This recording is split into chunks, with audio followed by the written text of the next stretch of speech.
Muy bien, una vez dicho esto, quiero ahora sí que me acompañéis al segundo libro de Samuel, capítulo 3. Segundo libro de Samuel, capítulo 3.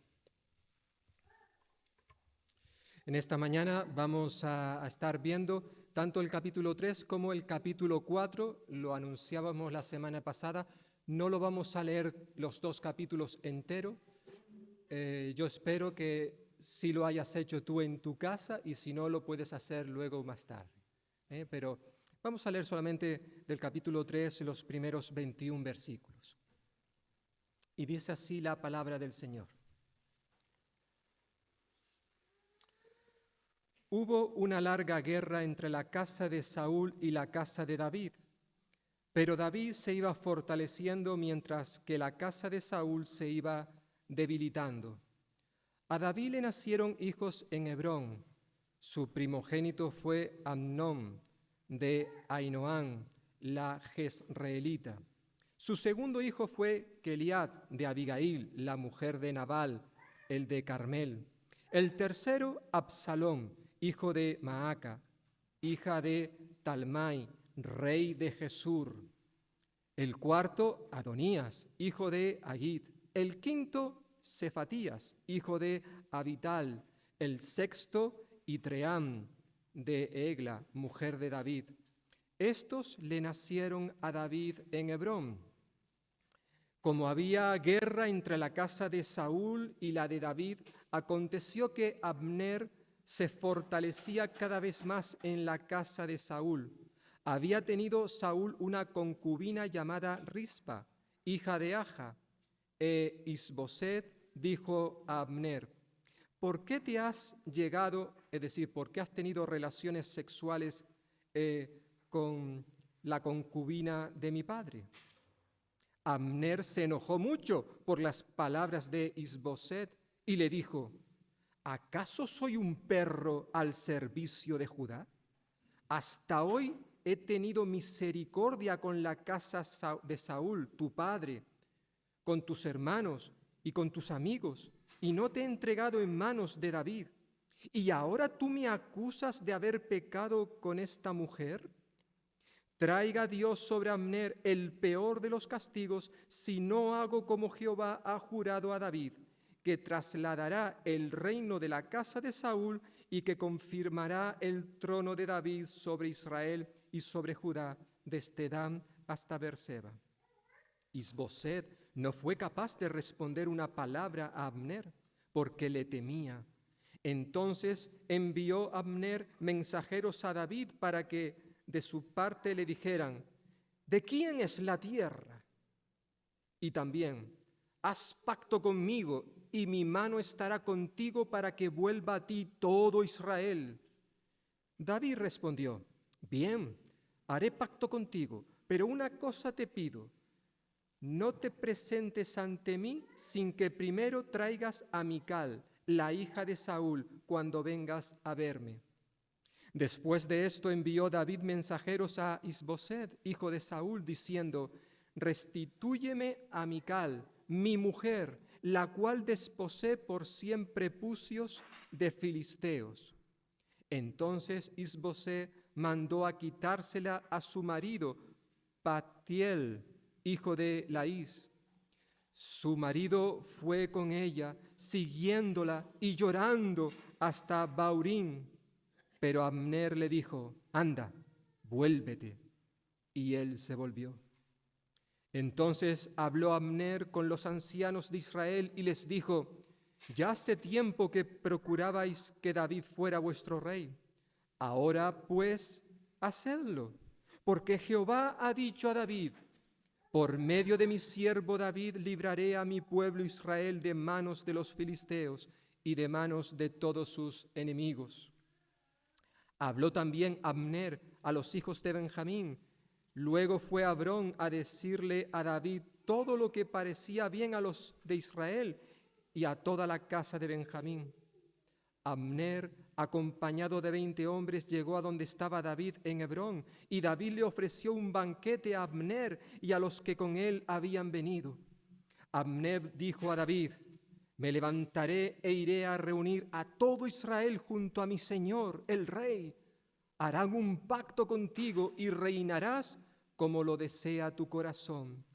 Luego David despidió a Abner, que se fue en paz. Bueno, el relato continúa, repito, como decía al principio, y os invito por favor que lo leáis en casa, aunque espero que ya, si no todos, la mayoría lo hayáis hecho. Como bien sabemos, hermanos y hermanas, el pueblo de Dios comenzó con un hombre llamado Abraham. Dios lo escogió soberanamente para hacer de él una gran familia, un gran país. Abraham tuvo un hijo que se llamaba Isaac, el cual luego tuvo un hijo que se llamaba Jacob. Con el tiempo Dios le cambió el nombre a Jacob y le puso el nombre de Israel. Este Jacob, Israel, tuvo 12 hijos, los cuales en cierta forma iban a ser los cabezas de las 12 tribus de Israel. Durante muchos años Israel estuvo viviendo como esclavo en Egipto, hasta que el Señor los liberó y los llevó a una nueva tierra, Canaán. Y una vez que ellos se establecieron en esa tierra, fue repartida por zonas a las diferentes tribus de Israel. Lo que pasa que con el paso del tiempo, una vez que esas 12 tribus estaban dispersas por la tierra de Canaán, con el tiempo comenzó un distanciamiento entre las 12 tribus. Las relaciones entre ellos, a pesar de que eran hermanos, pertenecían al mismo pueblo, esas relaciones fueron enfriándose poco a poco hasta el punto en que hubo momentos en que la convivencia no era posible, especialmente entre las tribus del norte y las tribus del sur. Como vimos la semana pasada en el estudio del capítulo 2, para los que estuvisteis, hubo un tiempo en donde las diferencias entre el pueblo de Israel, las 12 tribus, era tan grande que ya no se podían casi ni ver las del norte con las del sur, hasta el punto en que un día estalló una guerra civil. Lo vimos en el capítulo 2 a partir del versículo 8. Una guerra entre la casa de Saúl, que ya había muerto, pero seguía teniendo sus partidarios, sus seguidores, la casa de Saúl y la casa de David, Esa guerra, como he dicho, comenzó en el capítulo 2 a partir del versículo 8. Y recordaréis que terminábamos diciendo que al final hubo, durante un tiempo, una tregua entre los dos ejércitos. Y ahora, nuevamente la guerra vuelve a continuar. Es lo que vamos a ver en el capítulo 3 y en el capítulo 4.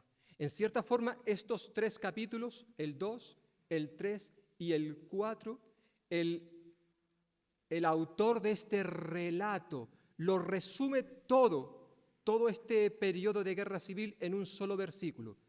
Versículo 1 del capítulo 3 que hemos leído hace un momento, que se nos dice que hubo una larga guerra entre la casa de Saúl y la casa de David. Y fijaos, se nos dice también que la casa de David se iba fortaleciendo mientras que la casa de Saúl se iba debilitando. Hay una cosa interesante en estos 3 capítulos en los que nos vamos a basar en esta mañana. Tanto el 2, mencionaremos algo de lo que ya vimos la semana pasada, y también capítulo 3 y capítulo 4. Algo interesante relacionado con esta guerra civil, y es que prácticamente en todo momento da la sensación de que David está en un segundo plano. En cierta forma, los actores principales de toda esta escena, de toda esta narrativa, son más bien los generales, los jefes de ambos ejércitos. Por un lado, Abner, el general del ejército de Saúl, o de Israel, porque Saúl ya ha muerto, Y por otro lado, el general del ejército de Judá, los hombres de David. En este caso era Joab. Ellos, por así decirlo, acaparan los papeles principales de esta película, de esta serie que tenemos aquí delante. Mientras que David, y ya no digamos Isboset, el hijo de Saúl, que fue nombrado rey de Israel, los dos pasan, o más bien tienen un papel secundario. ¿Y por qué? Especialmente, ¿por qué David en todos estos capítulos parece que está en un segundo plano? Bueno, dice una comentarista, una hermana nuestra, Mary Evans, en su comentario acerca de este pasaje, dice que es posible que David hubiera estado dispuesto a esperar el momento preciso según Dios, algo que evidentemente su general Joab no estaba de acuerdo. Y aunque David, hermanos y hermanas, en ningún momento en el relato bíblico lo vemos como siendo una marioneta en las manos de su general, como si lo fue Isboset, ese sí fue una marioneta en las manos de Abner, porque Abner, el general de Israel, ese era el que cortaba el bacalao, el que mandaba en Israel. El rey realmente era un títere, él era el que mandaba. Y aunque David no era una marioneta, parece que él tuvo dificultades para hacer frente a la presión que ejerció sobre él su general Joab. Aunque David en todo momento en el relato bíblico da sensación de tener un carácter fuerte, él era un hombre que tenía el control en sus manos, por así decirlo, muchas veces vemos que florecen en él sus debilidades. David, hermanos y hermanas, era un hombre de carne y hueso como tú y como yo. Era un hombre humano que tenía sus fortalezas, sus puntos fuertes, pero también sus debilidades, sus puntos débiles. Y lo bueno, como vamos a ver más adelante, él los reconocía.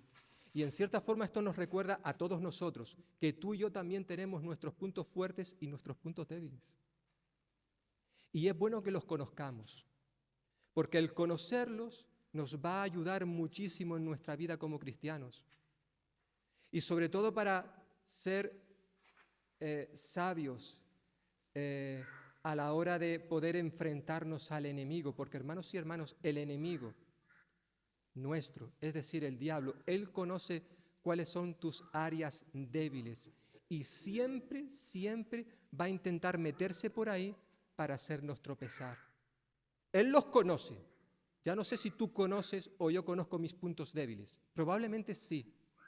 Y por eso necesitamos que el Señor nos ayude cada día para ser fuertes en medio de la debilidad.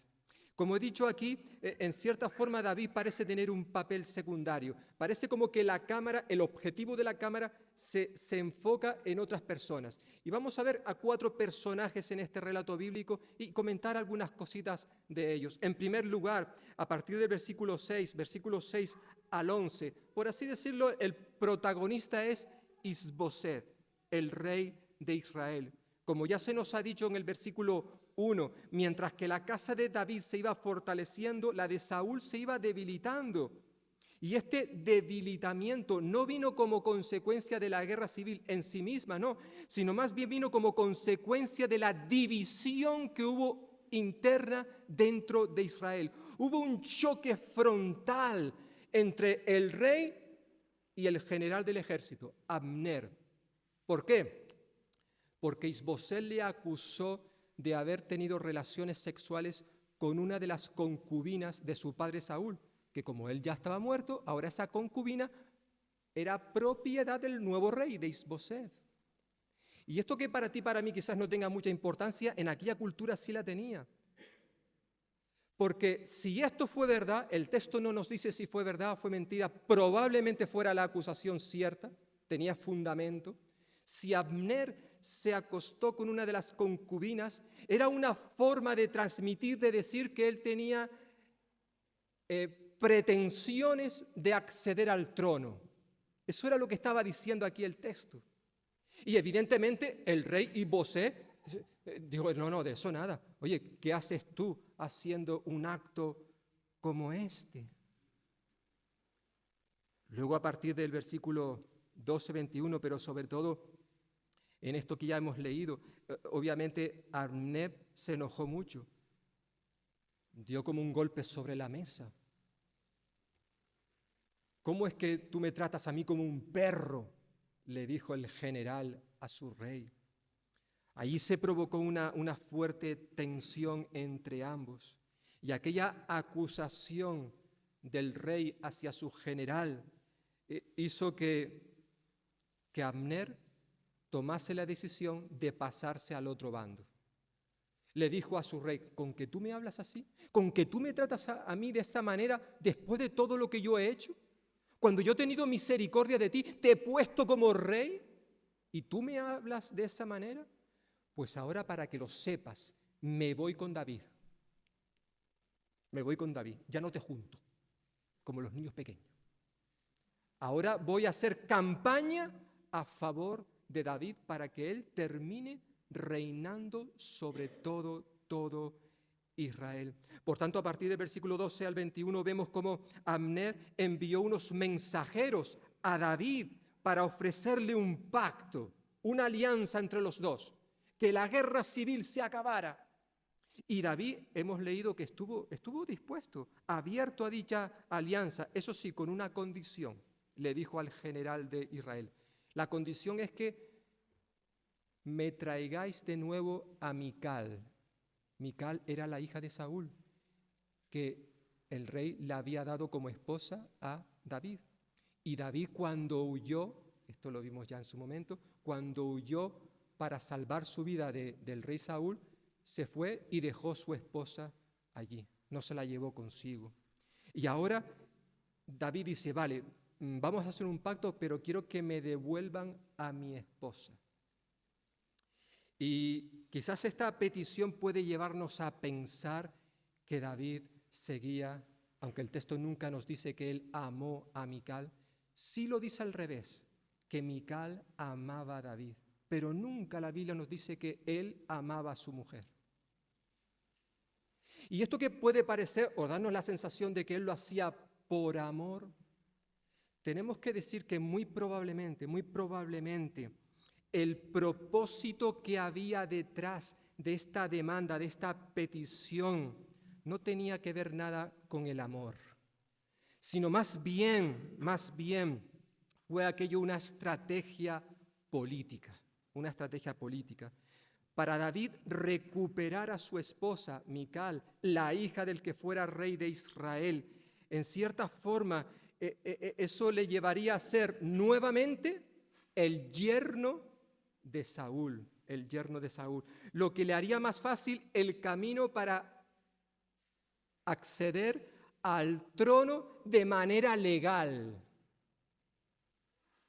con el reconocimiento general de toda la sociedad. Es David, su esposa es la hija del rey Saúl, que aunque ya no está con nosotros, a él le pertenece ahora el trono. Y por lo visto, por lo que hemos leído, el rey de Israel, Is-Boseth, accedió a esta petición. Enseguida, una vez que esto sucedió, versículo 17 al 21, vemos como ahora Abner comenzó una campaña política. Aunque él era un militar, nos da la sensación de que también le gustaba la política. Él empezó una campaña política a favor de David para que éste fuera el próximo candidato a ser el rey de Israel. Es interesante que ahora él, como todo Israel, cambian de opinión. Antes no querían a David, pero ahora sí. Les convenía que David fuera el rey de todo Israel. Y estas tribus, las tribus del norte, influenciados probablemente por el pico de oro que tenía Abner, porque no cabe duda que si leemos el texto como él fue a los ancianos de Israel, luego también se dirige a la tribu de Benjamín, porque de esa tribu venía Saúl, y era importante convencerlos a todos ellos de que siguieran a David, cómo él hizo una campaña ejemplar, ¿verdad? Abner realmente era una persona bastante convincente por lo visto, y se metió a todo el pueblo en el bolsillo, de tal forma que se lo ofreció luego a David en bandeja, en bandeja. Estaban dispuestos a nombrar al rey a David. Y enseguida, ya a partir del versículo 22, si hemos hablado de Isboset y de Abner, enseguida el foco de la cámara pasa a Joab. Este era el general de David. Versículo 22 al 27. Después de que Abner se ha reunido con David en una comida fraternal organizada para los preparativos que tenían que ver con la toma de posesión de David como el nuevo rey, resulta que más tarde se entera Joab de lo que se había pactado y eso no le gustó nada. Por tanto, ideó un plan para asesinar a Abner. Y así lo hizo. Antes de que David fuese proclamado rey de Israel, se cometió este asesinato, cometido no solamente por Joab, sino también con la complicidad de su hermano Abisai, versículo 30. Recordemos que estos dos hermanos, Joab y Abisai, tenían otro hermano, el cual fue muerto en la guerra civil. ¿Y quién lo mató? Abner. Y ahora en cierta forma ellos se tomaron la venganza por su mano. Aunque no solamente hubo una venganza, mira, tú has matado a mi hermano, ahora nosotros te matamos a ti, sino que probablemente Joab temía que si Abner hacía las paces con David, podría ser el nuevo general del ejército, porque era un hombre más mayor, más experimentado, y quizás esto le llevó a actuar de esta manera. Lo cierto es que de repente, ahora sí, el foco de la cámara pasa a David, versículos 28 al 38. La muerte de Abner a manos de Joab podía haber desembocado en otra guerra civil, pero esta vez la cosa fue distinta. David enseguida se dio prisas para transmitir a todo el pueblo, a toda la nación, que él no había tenido nada que ver con el asesinato de Abner. Una y otra vez, si leemos los versículos 28 al 38, veremos cómo el autor de este relato bíblico recalca, enfatiza la inocencia de David. Él tenía las manos limpias. Él no había participado en aquel asesinato. Vemos su reacción de dolor, de llanto, de lamento, de ayuno por la muerte de Abner. Que aunque quizás no se había comportado bien con David, David nunca tuvo nada contra él, como tampoco lo tuvo con Saúl. Recordemos, cuando éste muere, cómo llora David. Él era un hombre que no guardaba en su corazón odio, rencor contra aquellos que le habían hecho daño, ni lo hizo con Saúl, ahora tampoco lo hace con Abner. Todo lo contrario, lo eleva, lo exalta, porque fue un hombre que realmente sirvió a su país. Y vemos esos versículos como él expresa su dolor de tal manera que con toda seguridad todo Israel pudo atestiguar que sí, efectivamente, David era inocente. Inocente del asesinato de Abner. Pero el relato, hermanos y hermanas, nos recuerda que David fue culpable. Culpable de ser pasivo a la hora de confrontar a Joab por haber matado a aquel hombre inocente. Es cierto que David se conformó solo con una maldición, le echó una maldición, versículo 29. Incluso decidió que lo mejor era dejar todo el asunto en las manos del Señor. Final del versículo 39 del capítulo 3. Bueno, el versículo 29 dice que David dijo sobre Joab: caiga sobre la cabeza de Joab y sobre toda la casa de su padre, que nunca falte en la casa de Joab quien padezca de flujo de sangre, ni leproso, ni quien ande con bastón, ni quien muera a espada, ni quien padezca de hambre. Lo maldijo por lo que había hecho. Incluso luego, versículo 30, al final, Él dice que el Señor le pague al que mal hace conforme a su maldad. Es decir, mira, lo que ha hecho Joab, mira, el Señor ya hará por lo que éste ha hecho. Y aunque esto quizás puede parecer una acción espiritual por parte de David, lo cierto es que fue más bien un acto carnal. David era el rey de Judá. Él tenía la autoridad, la potestad, la obligación de hacer justicia, como recordaremos que se la hizo a aquel amalecita, capítulo 1 de este libro, aquel amalecita que llegó corriendo un día diciendo, he matado a Saúl. No lo había hecho, era mentira, se lo estaba inventando. Pero por eso que había hecho, al menos su declaración, David lo mandó a ejecutar, por haberle puesto la mano al ungido de Dios. En el capítulo 4 que vamos a ver ahora rápidamente, también se nos cuenta de dos hermanos que eran capitanes del ejército de Israel, que una noche asesinaron al rey Isboset. Le cortaron la cabeza y se la llevaron a David diciendo, mira rey, aquí te traemos la cabeza de Isboset, pensando que David se iba a alegrar, y David no se alegró, todo lo contrario, mandó a ejecutarlos.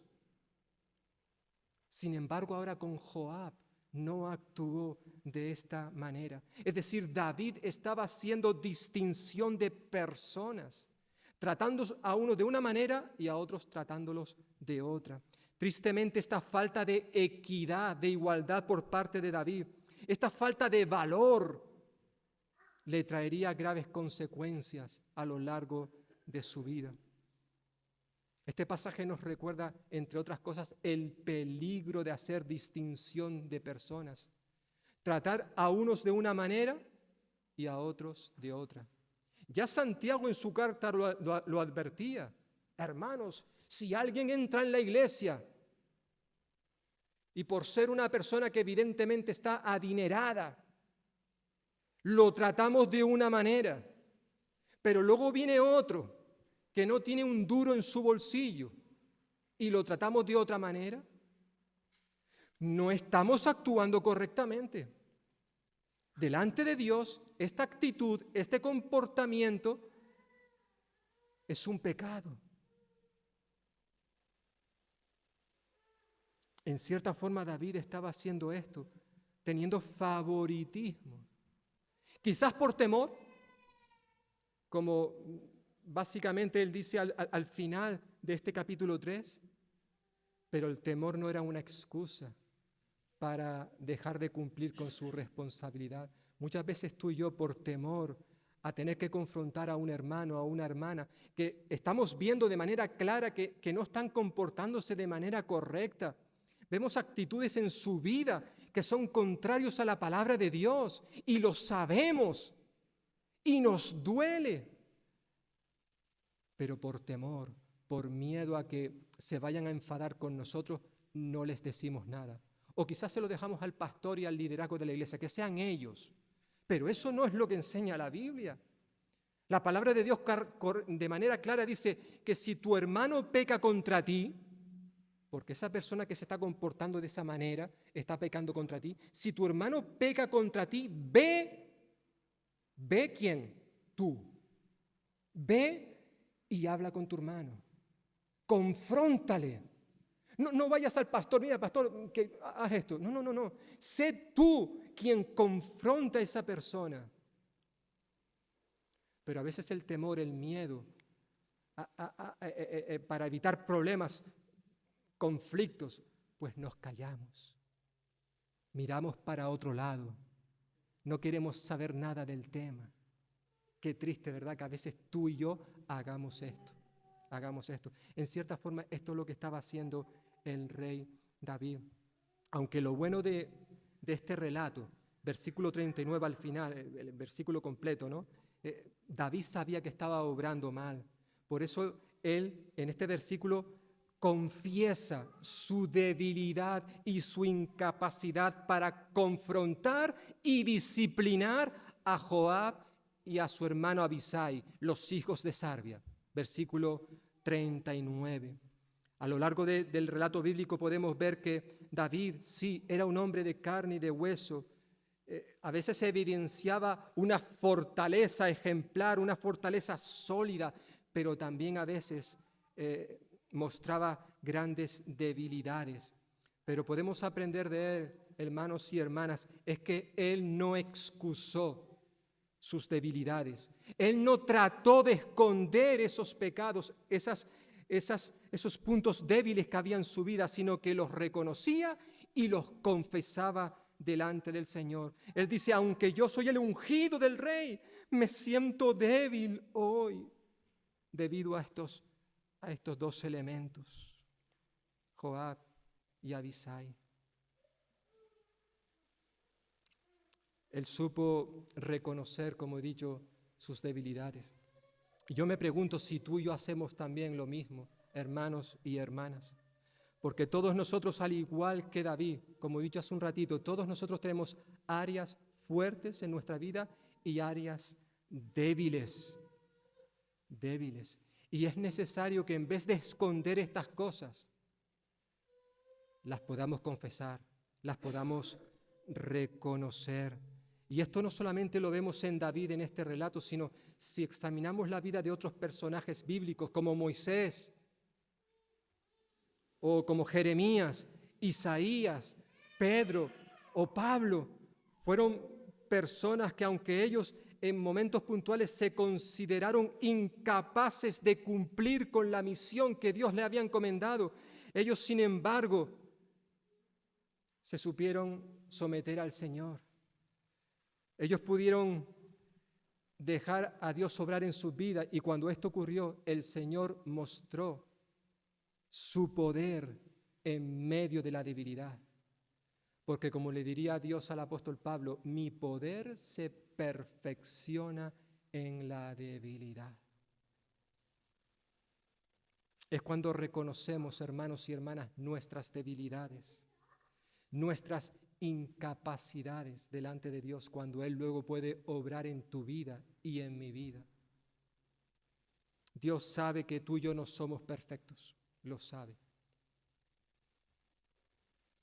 Pero aún así, Él decide llamarnos para usarnos, para capacitarnos en su obra. Como alguien dijo, lo he escuchado en más de una ocasión, aunque no recuerdo dónde la escuché, cuando Dios nos llama, Él nos llama a gente capacitada, pero Él capacita a los que llama. Y evidentemente Dios nos ha llamado a todos nosotros para servirle, para llevar a cabo su misión. Y quizás tú y yo no nos vemos capacitados para ello. Pero hermanos y hermanas, si Dios nos ha encomendado algo para que lo hagamos, es porque Él sabe que lo podemos hacer. Y cuando Él ve que no podemos llegar a cierto lugar, Él nos da aquello que necesitamos para seguir avanzando. El capítulo siguiente, capítulo 4, básicamente lo que tenemos ahí es que cuando la noticia de la muerte de Abner llegó a Israel, la confusión y el temor se apoderó no solamente del rey Isboset, sino de todo el pueblo. Versículo 1 del capítulo 4. Luego que el hijo de Saúl supo que Abner había muerto en Hebrón, las manos se le debilitaron y todo Israel se sintió atemorizado.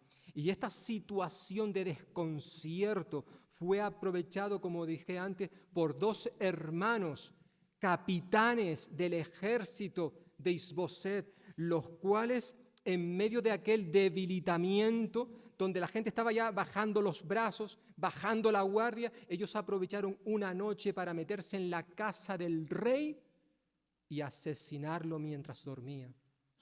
Luego le cortaron su cabeza, se la llevaron al rey David, pensando en que serían premiados, pero eso no fue lo que ocurrió, fueron más bien ejecutados. Y hermanos y hermanas, todo esto que vemos en este capítulo, también capítulo 3, capítulo 2, que vimos la semana pasada, aunque nos parezca extraño, en medio de todos estos acontecimientos terribles,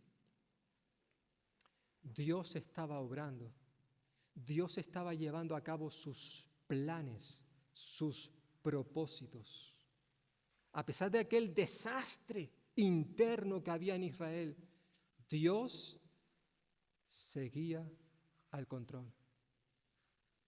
Y puede que en tu vida, a nivel personal o a nivel eclesial o a nivel social o global, cuando miramos a nuestro alrededor en este mundo, nos dé la sensación con tantas tragedias que estamos viendo diariamente, como que Dios ha abandonado este mundo, como que a Él no le importan las cosas que están sucediendo en tu vida o en mi vida o en este mundo. Pero eso no es cierto. No olvidemos que aunque Dios permita tanto desastre, tanta tragedia, tanta maldad que hay en el mundo, Él sigue al control. Dios no se ha aislado, no se ha mantenido aparte en un rincón con los brazos cruzados. Él sigue llevando a cabo sus planes, sus propósitos de redención en este mundo. Hayan guerras o no hayan guerras, hayan problemas o no hayan problemas, Él sigue adelante. Él sigue adelante. Y no solamente eso, sino además, Él quiere usarte a ti y a mí para seguir llevando a cabo sus propósitos de redención en este mundo. Pero antes de que terminemos en esta mañana de ver estos 4 capítulos así, muy rápidamente, hemos hablado de las debilidades de David, de sus fortalezas. Ya hemos visto algunas en el primer libro de Samuel y otras estamos viendo en este segundo libro. Pero me gustaría que pudiéramos prestar atención a una información que hemos leído en el capítulo 3, pero que nos la hemos saltado. Y lo he hecho conscientemente. Quería dejarlo para el final. Versículos 2 y 5, donde encontramos lo que solemos llamar una genealogía, una lista de nombres que nos hablan acerca de la familia de David. Qué poco nos gustan las genealogías, qué pesadas que son. Son un tostón, diría más de uno. ¿Qué hace eso ahí en la Biblia? Bueno, hermanos y hermanas, si Dios lo ha puesto en la Biblia, en su palabra es por alguna razón.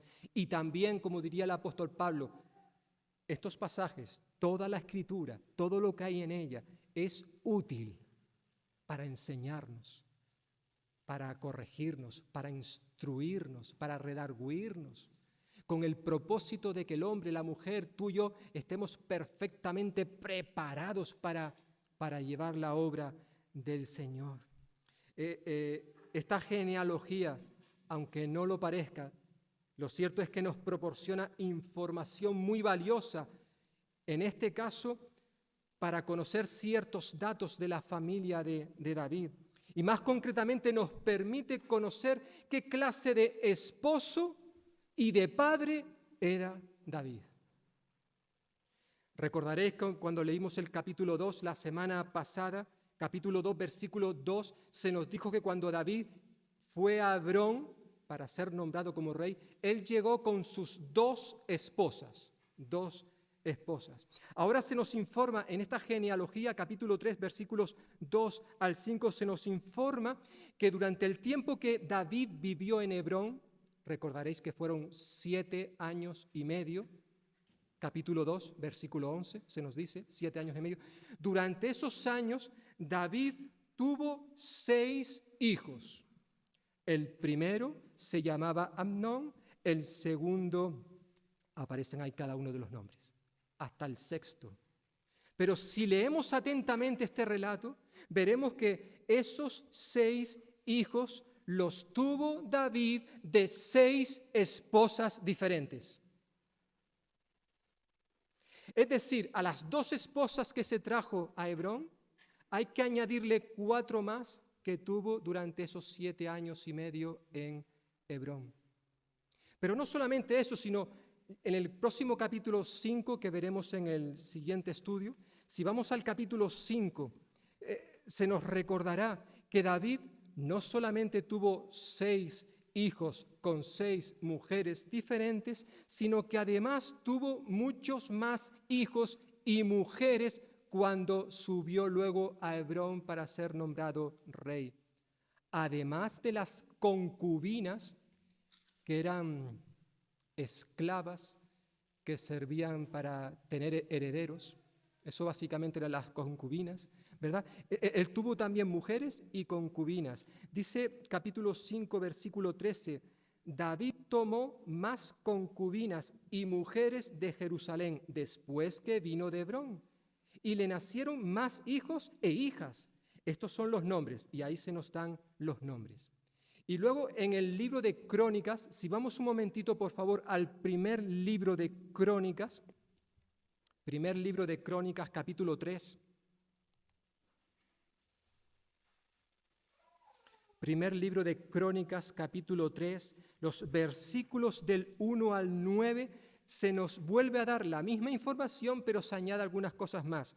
En el versículo 1 se nos dice que estos son los hijos de David que le nacieron en Hebrón, el primogénito Amnón, y se repite lo que vimos en el segundo libro, hace un momentito. Además, versículo 4 se nos dice que estos 6 hijos le nacieron en Hebrón, donde reinó 7 años y 6 meses. Y en Jerusalén reinó 33 años. Estos 4 le nacieron en Jerusalén, y se nos da los nombres. Y otros 9, versículo 6, que también se nos da los nombres. Y fijaos versículo 9. Todos estos fueron los hijos de David, sin contar los hijos de las concubinas. Y luego se añade que Tamar fue otra de las hijas que tuvo David. Fijaos, si uno estudia estos textos, descubre que David tuvo un total de 19 hijos y una hija llamada Tamar, al menos identificados.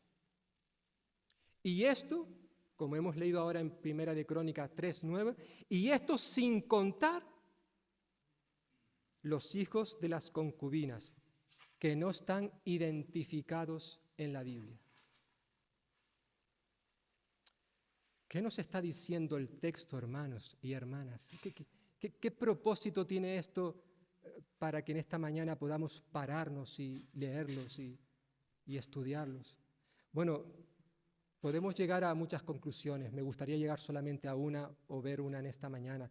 Y es que el tener tantas esposas y tantos hijos terminó, como no podía ser de otra manera, ocasionando serios y graves problemas en la familia de David. David no pudo cumplir con sus responsabilidades como esposo y como padre. Probablemente siendo el rey de Israel tendría una agenda muy cargada, es lo de esperar siendo el rey, de tal manera que con toda seguridad David se había desconectado por completo de su familia. Y muchos hijos de todos estos que tuvo, 19 identificados y los que no conocemos. Él no pudo dedicarles tiempo. Estos hijos se criaron sin la figura de un padre. Y David tuvo que pagar un alto precio por esto. Veremos más adelante, por ejemplo, cuando lleguemos al capítulo 18, que uno de sus hijos, Absalón, el tercero, quiso quitarle el trono a su padre e intentó matarle. David tuvo que huir de su hijo para que éste no le matara. Otro hijo, Adonías, también pretendió lo mismo, veremos en su momento en Primera de Reyes, capítulo 1. Otro hijo, Amnón, violó a su hermana de padre, no de madre. Y todo esto lo pudo conocer, vivir el rey David. Hay muchas cosas, hermanos y hermanas, dignas de admirar del rey David, pero tristemente en lo que se refiere a su vida familiar, deja muy poco que desear. De puertas afuera, era un ejemplar, un hombre ejemplar, amado, querido. No había otro como él. Pero de puertas adentro, dentro de su hogar, era un fracaso, como esposo y como padre. Como diría Charles Swindoll, un comentarista hablando sobre este pasaje, él decía que un principio imperecedero que podemos aprender del reinado de David en nuestras vidas es que ninguna actividad es más importante que el cultivo de una familia piadosa. ¿Y cuántos, tantos líderes de iglesias, como hermanos y hermanas que quizás no son líderes de iglesia, pero personas que debido a sus responsabilidades, ya sea eclesiales o laborales, y especialmente me dirijo a los padres, a los hombres, cuántos, con la excusa de su trabajo, de sus responsabilidades fuera de casa, han abandonado la responsabilidad de ser padre y de ser esposo. Y eso ha traído grandes consecuencias a las familias. David evidentemente fue un fracaso, un mal ejemplo.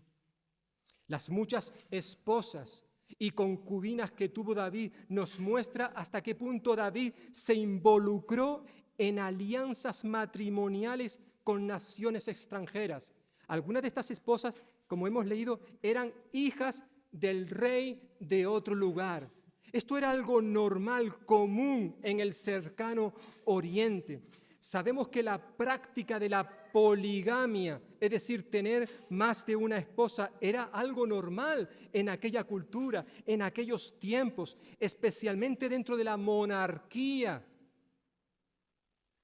E Israel, cuando entró en Canaán, aunque el Señor le había ordenado, no hagáis lo mismo que hacen estas naciones, porque precisamente a estos los echo y os pongo a vosotros para que no hagáis lo mismo que ellos. Pero Israel no obedeció. E Israel empezó a hacer lo mismo que hacían esas naciones. Pero este tipo de matrimonio estaba prohibido en la ley de Dios de manera clara. Los israelitas sabían cuál era el ideal divino en cuanto al matrimonio. Si tuviéramos que dar una definición sobre lo que es el matrimonio, no cabe duda que tendríamos que irnos al libro de Génesis, capítulo 2. Versículos 24 y 25, allí nos dice el Señor en su palabra: por tanto, dejará el hombre a su padre y a su madre, y se unirá a su mujer, y serán una sola carne.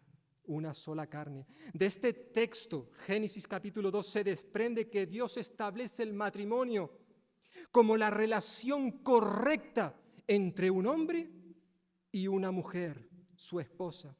Y una de las características esenciales de la relación matrimonial es que esta relación, esta unión, este vínculo matrimonial es monógamo, es decir, formado por dos personas, y heterosexual, es decir, un hombre y una mujer.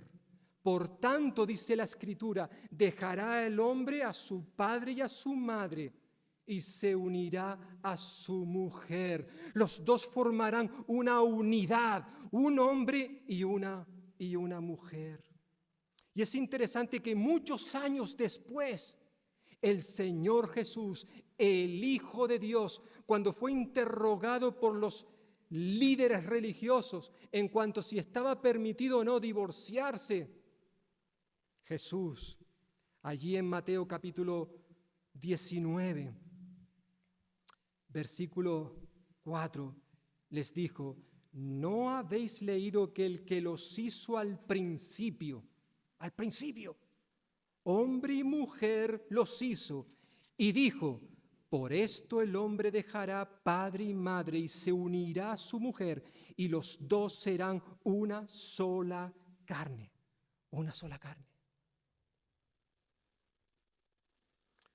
Básicamente Jesús está recordándonos también en ese texto del Nuevo Testamento que el propósito original de Dios para el matrimonio lo fue en el principio y lo sigue siendo en el día de hoy. El principio original de Dios para el matrimonio es que sea una relación permanente e indisoluble entre un hombre y una mujer, nacidos como tales. Lógicamente, hermanos y hermanas, esta afirmación bíblica, es decir, la revelación divina, condena, rechaza las prácticas que prevalecen hoy en día en muchas sociedades, como la nuestra en España y de otros lugares. Lo que Dios enseña en su palabra, evidentemente condenan prácticas como las relaciones sexuales fuera del matrimonio, entre solteros, por ejemplo. Las palabras de Jesús condenan el adulterio. Las palabras de Jesús condenan toda actitud machista dentro del matrimonio, la violencia de género. Las palabras de Jesús condenan la homosexualidad, el divorcio, teniendo en cuenta lo que él dice ahí en capítulo 19, con alguna excepción. Como cristianos, hermanos y hermanas, es necesario saber, conocer lo que enseña la Biblia al respecto. Pero al mismo tiempo debemos de recordar que la iglesia no es un juzgado de guardia. Es decir, la iglesia no es un lugar donde tenemos que juzgar a las personas que no piensan o que no hacen o que no dicen lo mismo que nosotros. Nosotros no estamos para juzgar a nadie. Es por eso necesario que cuando tratamos estos temas, que muchas veces salen en una conversación, es importante que lo hagamos siempre con una actitud de humildad, de respeto y de amor por todos aquellos que no vean las cosas de la misma manera que la vemos nosotros, o que no crean, mejor dicho, lo que nosotros creemos, porque es lo que enseña la Biblia, la palabra de Dios. Debemos recordar que todos nosotros somos pecadores, todos. Sí, la mayoría de los que estamos aquí somos pecadores redimidos por la sangre de Cristo, pero seguimos siendo pecadores. Y nuestra misión, nuestro llamado es amar a todos, independientemente de cuáles sean su forma de pensar, la forma de ver ciertos temas, ciertos asuntos. En una ocasión, como bien recordaréis, en el Evangelio de Juan capítulo 8, una mujer fue sorprendida en adulterio y se la llevaron a Jesús. Lo triste del relato es que solamente le llevaron a la mujer. Y se supone que esa mujer fue sorprendida en adulterio, ¿con quién? Con un hombre. Pero a él no lo trajeron, solo a la mujer. Y según la ley, aquella mujer tenía que morir apedreada. E insistieron a Jesús para que él tomara esa decisión. Pero fue tal la insistencia que Jesús les miró y le dijo, ¿vale? ¿Vale? Muy bien. Eso sí, os voy a pedir que cualquiera de vosotros que no tenga pecado, que sea quien comience apedreando a esta mujer. Y nos dice el texto que empezando, eran todos hombres, evidentemente, empezando del mayor al más joven, todos poco a poco, uno a uno, fueron marchándose a su casa. ¿Por qué? Porque cuando Jesús le dijo, vale, hacedlo, pero aquellos que estén sin pecados, dice el texto que ellos, acusados por sus conciencias, es decir, ellos se miraron en su interior y dijeron, pero vamos a ver, ¿quién soy yo? Vale, esta mujer ha hecho esto, está mal. Pero ¿es que acaso lo que yo hago no está mal también muchas cosas de las que yo hago? ¿No soy un pecador igual que ella? Por tanto, ellos movidos, acusados por su conciencia, se fueron a casa. Y cuando Jesús, que estaba allí inclinado escribiendo en el suelo, levantó la cabeza Oye, ¿dónde están los que te acusaban? ¿Ninguno te ha condenado? Y aquella mujer probablemente con miedo, con temblor, le dijo a Jesús, Señor, ninguno. Y Jesús le dijo, mira, yo tampoco te voy a condenar. Vete a tu casa. Vete a tu casa, pero no peques más. Es decir, yo sé que tú has pecado. Yo sé que tú mereces ser condenada por tus pecados, pero te perdono, te perdono. Y hermanos y hermanas, Dios nos llama a ti y a mí a actuar de la misma manera que actuó Jesús, con misericordia, con amor.